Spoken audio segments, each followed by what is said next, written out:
What's up, guys? Welcome back to the Slipstream. I'm Ash. I'm Trey. I'm Sachet. And today we're getting into the one and only Michael Schumacher. He's a name that everyone knows, whether you're in sports or racing, whether you watch racing or not. So this German legend racer has accumulated 91 wins, 155 podiums, 68 pole positions, 77 fastest laps, and 7 drivers' titles throughout his career.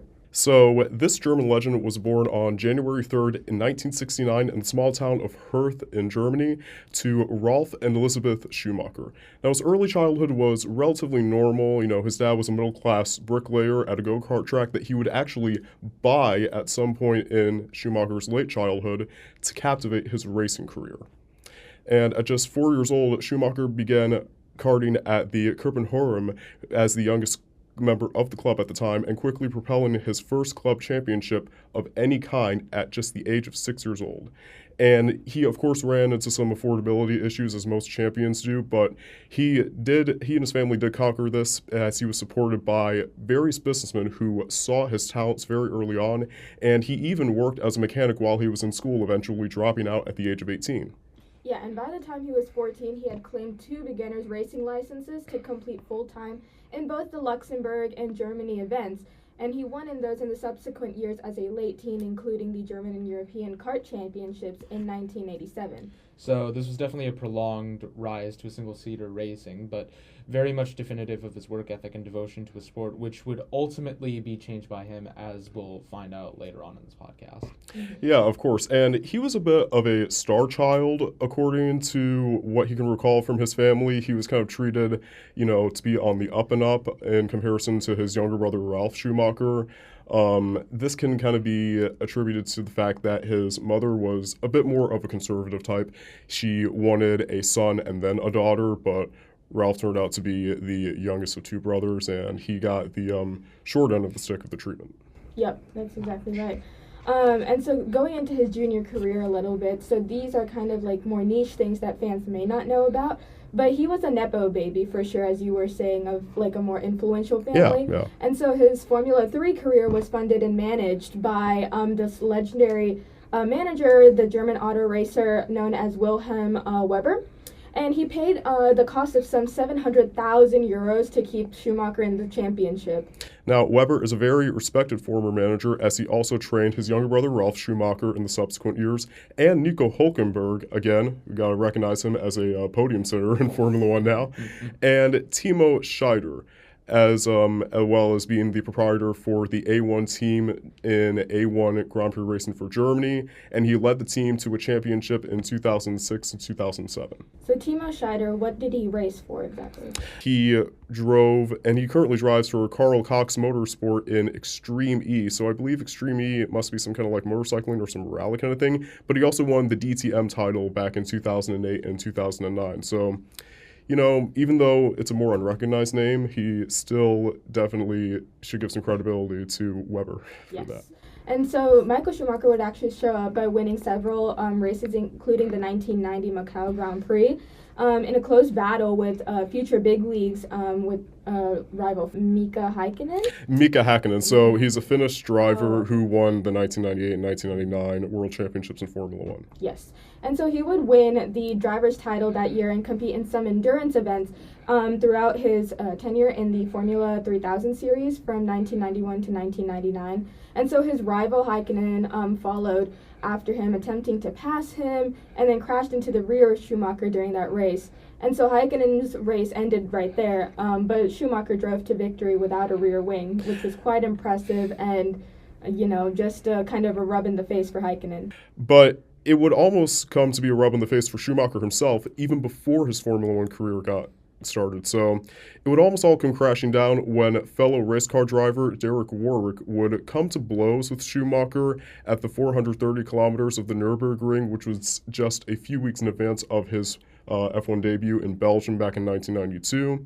He took them both out of the race, and even though Warwick actually incited the fight and tried to verbally and domestically assault Schumacher, it still meant that Schumacher would have been caught up in the pandemonium, and of course the media likes to take a more nuanced side of things, so he probably would have gotten into some trouble as well. But yeah, Schumacher has been pretty influential in the racing culture, stature, and worth ethic, and funded all his life, of course. So it makes sense why his impact on motorsport and its global reputation had such an early start. Indeed, and we should also mention that despite never having driven in Formula Renault 2.0 or any other Junior Grand Prix series for that matter, Schumacher still got all the informal testing he needed in the 700 HP Formula spec cars and received media training earlier than the average upcoming motorsport prospect. So overall, he's had a very good run as far as we can tell so far. Yeah, the Wikipedia page even states that Webber believed that exposure to professional press conferences and dealing with the cars of 700 horsepower would be beneficial to him later on in his career, which is kind of like, I don't know, a bit of a pre-training method, which I think, honestly, a lot of rookie drivers nowadays in whatever league of sport need to go through that because, I don't know, we're starting to lose touch on not just the journalist side, but also the provider side. I agree. You can see some junior drivers, rookie drivers, these couple years just go through some pre-testing rather than pre-practice and stuff like that, as Trey said. So I definitely think that should be put back into practice. Now going into Schumacher's big rise into the leagues, this run would evolve into something big by like the mid-1991 season, and he would replace Bernard Gachot, who he was previously imprisoned for the Belgian Grand Prix of that year, and qualify for a solid P7. Unfortunately, he retired during that race due to axle issues, and that was in the middle of the race. So Gachot got caught up in a physical altercation, which was similar to Schumacher's case with Jochen Mass. And so he was the big instigator in this situation and got sentenced to 18 months in prison, which is it's very aggravated assault on a taxi driver, and that pretty much put a stop to his career entirely. So and smartly enough, he kind of went into hiding. He just kind of stayed away from the spotlight, and I believe any sensible person would do that. But then again, it's like a prison sentence is one hell of a legacy that you have to carry, and just, stay out of trouble, kids. Yeah, I feel like as a unknown driver, that I think that's what defines him a little bit. And it is damaging to the reputation, but I mean, he's rich, so yeah. I feel like he's living the life. Yeah, I mean, still, the infamy in the prison sentence doesn't really do him much favors.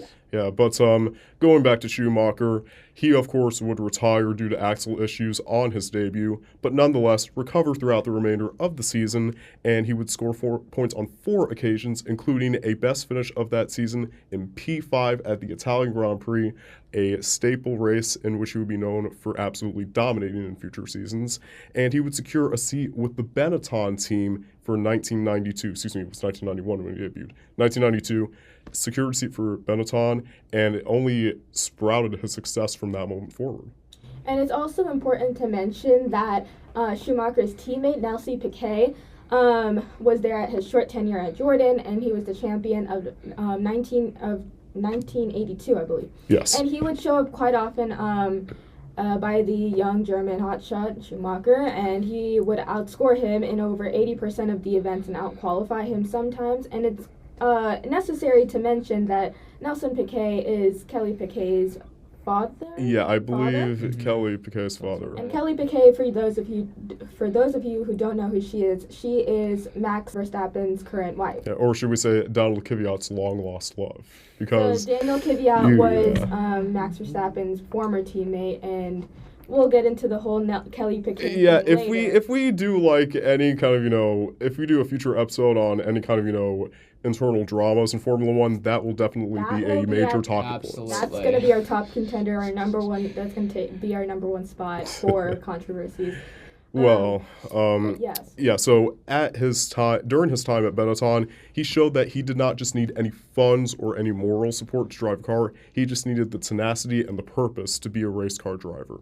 He was known for outperforming the very dominant Williams at the time, as Nigel Mansell won the 1992 World Drivers' Championship, and Damon Hill was actively competing for a title at the time, as Williams cars were given an automatic axle system and modified gearboxes, which is actually it didn't break the FIA's rules at the time, but the FIA saw that Williams were so dominant that they had to kind of tweak the rules a little bit to make the racing a bit more fair. I do agree.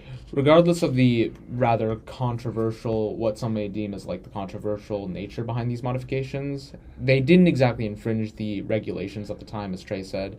So they would demonstrate that such prowess that the FIA tightened its rule book in subsequent years following Williams' performance drop. And so Schumacher's dominance in performances, like the Mexico and Belgium races, both in 1993, just proved that he was, a generational talent. Although come his championship contending in the 1994 season, Schumacher would be slightly cursed due to the fact that he was slightly blessed by a bystander circumstance, as a lot of the grid went through stuff that took them out of close contention, let alone dominant performance in racing. That's right. So the death of Ayrton Senna at the San Marino Grand Prix back in May 1st of 1994 pretty much opened the doors for Schumacher to contend for the championship, but it wasn't in any good conscience at all. It's probably the worst conscience that you could have to be able to win a title, because going back on Ayrton Senna's death, I mean, he had deadly internal fractures, sustained internal bleeding, and of course, Jos Verstappen also faced a pretty bad near-death experience when he was nearly burnt to death in the pit lane in one of the races in the mid-season because of a fuselage spray. Mm-hmm. And, of course, Williams failed to properly develop their car up until Monaco of that year, and it left a lot of open opportunities for Schumacher to dominate the beginning leg of the season, winning 4 out of the first 6 races of that season. And despite Schumacher receiving a 2-race ban after Silverstone, he was just 10 points behind Damon Hill in the late stages of the season, with dominant performances in Italy again, and in the United States, he was leading the championship by 1 point. And then come the season finale in Adelaide, Australia, Schumacher was under the most serious threat of losing a championship in his life, as Williams had heavily developed that car for the final race of the season. And Schumacher was leading pretty consistently, but then he tapped the wall, I believe it was in the beginning of the second sector, and then Damon Hill was just coming up right behind him. He was on his tail, got his slipstream. He tried to dive down the inside of the next corner, but Schumacher slammed him into the wall intentionally.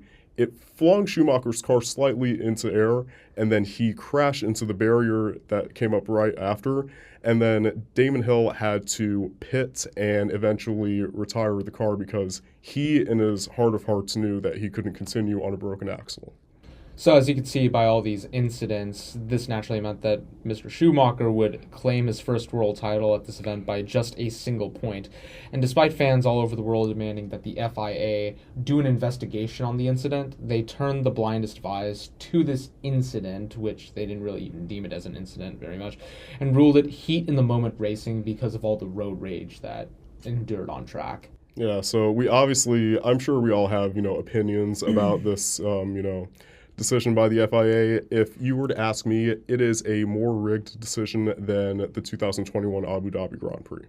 That's interesting. I kind of agree with that because definitely that the FIA shouldn't have been given this, the FIA shouldn't have given this kind of penalty, and I don't know, it was just very murky back then, so I definitely think they should have launched a better investigation into it, but that didn't happen. Yeah, then again, everything was murky back then, especially when it came to administrative sports. You could pay your way into a lot of things. Yep, Indeed. incidents, and then just the safety of the cars, the drivers, media, PR coverage, everything. I feel it was just not very clear-cut back then. So for that type of situation, I don't feel that the FIA could have done anything, but that's just how it was back then. So moving on to his move in Ferrari, it came in the 1996 Formula One World Championship on the back of the Scuderia's 2 P3 finishes and 1 P4 finish in the Constructors' Championship in the previous 3 seasons. And considering Ferrari were looking for a pretty good comeuppance ever since the Prost-Senna rivalry, came to a head at the 1990 Japanese Grand Prix, Schumacher and his impact on the sport were pretty much the only hopes that they had left. And you know what? They got him off to a pretty good start. Want to break it down, Nash? Yeah, so they had a rough encounter at the Monaco Grand Prix that year, as he was one of 12 drivers who DNF'd that race. It was a crazy, crazy race by crashing into the wall in the corner after the hairpin turn on the opening lap. And so he got to 4 podiums, including a win in Spain in the first half of his debut season at Ferrari. And at Ferrari, this is where we're starting to get into his most prevalent part of his racing career. This is where they really know Schumacher. They know him as the guy in red, the guy standing on the red Ferrari. The Red Baron. The Red Baron. Yeah. And that was his official nickname. And so he continued to display more pretty dominant performances in only a decent car, as Ferrari has proved to be for all these years. And in the end, he finished in P3 in the driver's standing and brought Ferrari to P2 in the constructors, which would not match up to Damon Hill's performance as champion, or the runner of his rookie season, who he would cause trouble later on, Jacques Villeneuve. Another very prevalent driver of that time, even if you don't know him in a racing context, many people have heard his name before, just as Schumacher. And so Ferrari still had a 100-point plus deficit to Williams that year. And so Schumi's result that season, he had 3 wins in Spain, Belgium, and Italy, 5 podiums in Brazil, Europe, San Marino, Portugal, and Japan, and then he debuted at Ferrari, sadly ending up DNF due to brake issues. Yeah, so it did look like his championship contending performances would continue into the 1997 season, including 3 back-to-back wins yet again in Monaco, Canada, and Spain, and 2 wins in the autumn portions of the season. And it seemed like Schumacher would really claim the title for the Scuderia Ferrari and would prove to the newbie Jacques Villeneuve that he still had a whole lot to learn. But he didn't learn to not repeat Australia 1994 when you're fighting for the title of the season finale. Yeah. You want to break that down? Absolutely, absolutely. So, looking at the Jerez incident at the European Grand Prix of 1997, Villeneuve and Schumacher were battling to the death for the lead in the mid-stages of the race, as Villeneuve failed to undercut that German and left himself in a position to lose his chance for a debut title. Although he tried to dive down the inside of Schumacher before a large hairspin, to which Schumacher tried to cut inside him, but beached himself onto the gravel, and this led to his DNF from the race and losing the title by, yet again, a single And point. even worse is that the FIA actually considered the Australia 1994 incident, and you know what they said? They said, you know what? That was kind of a dirty play, so Schumacher, this is your one and only warning. And indeed, it was his only warning. He got disqualified from the whole of the 1997 Formula One World Championship, and his points dropped to zero nada. Although the points wouldn't be taken away from the constructor side. Yes, they would still. That really interesting. Yeah, I feel like this is a hot take. Actually, it's not much of a hot take, but I feel like it's more of a factual take. Mm-hmm. This has to be the harshest punishment that the FIA has ever implemented on a driver. Indeed. Point I blank. definitely agree. I think this is most racing fans' general consensus opinion that this was a very, very harsh punishment to drop points down to 0. All of the hard work, all of the races, gaining all those points just to be taken away. I mean, I'm glad they didn't take away any points for constructors. Otherwise, that would have been devastating. Oh, yeah. It definitely would have caused some But as a personal controversy. driver, just imagine quite an that all uproar. of your hard work's been dumbed down to 0. That's terrible. Well, that's what happens when you don't learn your lesson. That is true. So they implemented this rule so that if it would ever happen again, it would come to bite Schumacher at the event weekend. And so it didn't get any better when it came to 1998, and he seemed poised enough to win after 3 more back-to-back wins in Canada, France, and Britain, as well as an outstanding performance in Hungary and Italy. But then the Belgian Grand Prix happened. Dear God. So, just to summarize, what happened at the Belgian Grand Prix? Well, the first start was delayed by 45 minutes already because of a heavy torrential thunderstorm that came in at Spa-Francorchamps and some of the bordering regions of Belgium. And, they got started.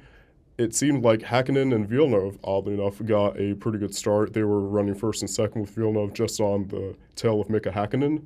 But then Coulthard slewed into the wall and caused the biggest pileup crash, not just in Formula One history, but one of the biggest pileup crashes in racing history. Oh, for sure. And so he had a restart with 6 drivers already out, which meant that Schumacher could seize the moment. And with Häkkinen doing the whole thing that he's doing, spinning him out of control and tapping another Benetton car and sustaining axle damage again, he was out of the race. And so Häkkinen's teammate Coulthard would slow down to let Schumacher, the leader at the time, through. And so Schumacher slammed into Coulthard and drove into the pits with the whole wheel missing. So when they got out of the car, Schumacher rushed to confront Coulthard angrily and made hasty threats to them. And this is one of the most famous videos of Formula One history. Yeah. So, I mean, if you heard Murray Walker's commentary on this thing, he was like, God, I'm going to the Stewards. No, Murray, he was going to shove one up where the sun doesn't shine. That's probably the most furious that I've seen a driver. Not even Max Verstappen could be pushed to that point. Well, unless he said something about his daughter, which do not say anything about his family. He loves him very much. Yeah. He would probably do the same thing, but yeah. It was a crowd of people just rushing to divide Coulthard and Schumacher as fast as they could. I'm pretty sure they watched the replays like multiple times and they said, yeah, hell no, we're not letting you ruin your career just as Jochen Mass wouldn't let you ruin your career just before it got started. Yeah, it's like one of the most legendary clips of F1 history. And you have Schumacher pulling behind Coulthard, and he gets out, and he's stomping over there, and you have your whole team like crowding both of them, like. And guys, don't do it. Have you seen like the thumbnail with his like face on? He was like. That's the most famous Schumacher face ever. It's so funny. Oh my gosh. So but anyway, the 1999 season was actually a pursuit that was cut short due to an accident that took place. And that took Schumacher out of the race entirely up until the last 2 rounds. Yeah, so Schumacher suffered a broken leg when he lost control of his car going into the Magnussen-Beckett's at the Silverstone circuit at the British qualifying season of that year. And he broke his leg, and because of that injury, he was forced to sit out of the season until the round before the finale in Japan, and even then, his teammate Eddie Irvine was a victim of circumstance. Yeah, so at the 1999 European Grand Prix, it was already off to a pretty rough start, and actually probably one of the biggest scandals in Formula One history, where they actually revealed that a majority of the teams, if not all of them, were cheating at the start of every single race in some way, shape, or form. So, up until that point, the light system that counted down from 5 to 1 was set at a specific time, and the teams memorized this time so they could tell their drivers when exactly to pull away, and they left the lights on for some time, and like 8 out of the 18 drivers on the grid, they pulled away at that exact time, and it just blew up in their faces. Oh yeah, so this is actually my favorite fact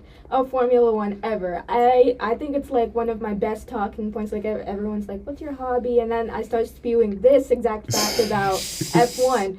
And so I find it incredible that this was actually the turning point of FIA rules and regulations, I feel. Oh, yeah. This is when they officially put on their big boy pants and laid it down. For sure. And I feel like this was where they really stacked it on, the FIA, I mean. And so it was incredible how the drivers figured out how to calculate when the green light was going to go off, and so that they can start and not get a head start exactly, because that would be illegal, but this was a somewhat strategic kind of manipulation that I feel is so dang smart. I just find it was amazing. And so now it's more random, and there's no pattern to it, so the drivers, the teams can't really calculate when the green light is going to go off. But I find that just incredible. But it was still quite funny to see pretty much all the teams just go belly up. Same time. And I can't imagine what Schumacher was thinking. He was probably thinking, is my whole career a sham? But anyway, so Eddie Irvine would actually take advantage of this race as he was one of the only few drivers that did not pull away. And he didn't, disclose whether or not his team was cheating, but probably was. So he would pull into the pit lane to change tires to hopefully take a more commanding lead of the race. But then I think the pit crew kind of, messed up and they forgot one of the tires in the front left or the right, or the front right. And they were arguing about whether or not they forgot the tires and why they forgot the tires instead of just putting it on. And according to Murray Walker, it was actually ludicrous. Just stick it on and have a committee meeting about it later. Yeah. Just take your damn tire and go. What are you waiting for? And this cost Eddie Irvine the title to Mika Hakkinen by just, I believe, 2 points. And Schumacher obviously finished in 5th place because broken leg, he couldn't do much about it. Yeah, that's exactly right. But in the end, you should, as a pit crew, definitely get the work done and then worry about the consequences later because, I don't know, that's just how you do it. Yeah, definitely. And, I mean, let's just go over the first bit of Schumacher's career. So, title already at age 6, got 2 licenses to race in Luxembourg and Germany. He actually, this is a fun fact, he got the license to race in Luxembourg because Germany, they wouldn't allow go-kart kids to get their licenses until they were in their teen years. So he had to legally get one in Luxembourg, which already, took a lot of funds and finances out of his parents' pockets, but it was definitely worth it. Which is why the affordability issues came in, and that's why he had several wealthy businessmen recognize those talents and sponsor him. Yeah, definitely. And then let's see what else we have here. I mean, we already saw kind of like the preface of his rivalry with Mika Hakkinen, which, of course, it wouldn't last very long, but I think it was probably Schumacher's cleanest rivalry up to date. Obviously, Damon Hill and him, they had a lot of beef up until his eventual skiing accident, which we will talk about in the second part of this long-form episode. And when it came to Rubens Barrichello, he obviously got the number 1 driver treatment, but he treated Barrichello like he was a brother to him. And obviously with Fernando Alonso, I mean, if we had Alonso on the podcast, we would very well let him explain that, Oh, yeah, for sure. Let's try and bring in as many fans as you can to bring us the popularity so we can, bring in a couple of real-life racers and, actually get their testimonials on this. Yes, get their testimonials. Awesome. Get their confessionals on it. Yes. Confessionals on it. And so, going on, preface of the Hakkinen-Schumacher rival already in the early 1990s.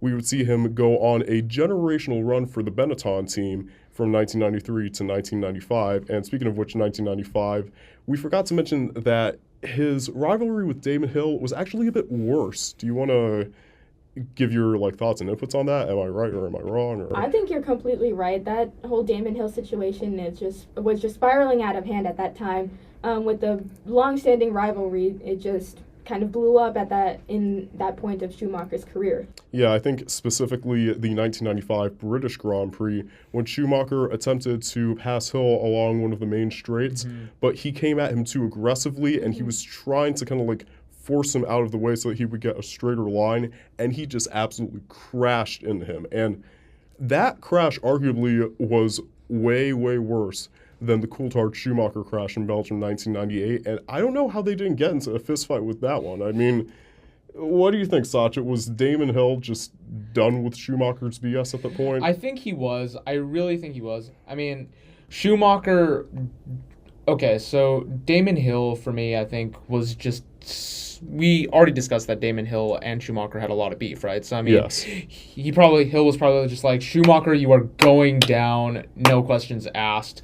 But, Schumacher was probably just be like, yeah, he found a way even then, before his fall from grace in the late 90s, to actually get past Hill. So, I mean, even then, because he was relatively younger at the time and his career was on the up and up, he was able to get past Hill. So, I mean, in the grand scheme of things, yeah, I think he really was just done with Damon Hill's BS because he would not be as, intense as some of his other rivals later. And I do think that Hill was definitely kind of, as they were saying, done with Schumacher because in that situation, Schumacher is trying to push Hill out of the way, and that is illegal to force another driver off the track. So I mean, just a series of confrontations on the track that just built upon each other, and it was kind of, I don't know, I wouldn't say that it's karma, but it kind of is, because if you are pushing someone off the track, there are consequences with that, whether it be a penalty Naturally. or whether it be a crash. And in this situation, it was a crash. So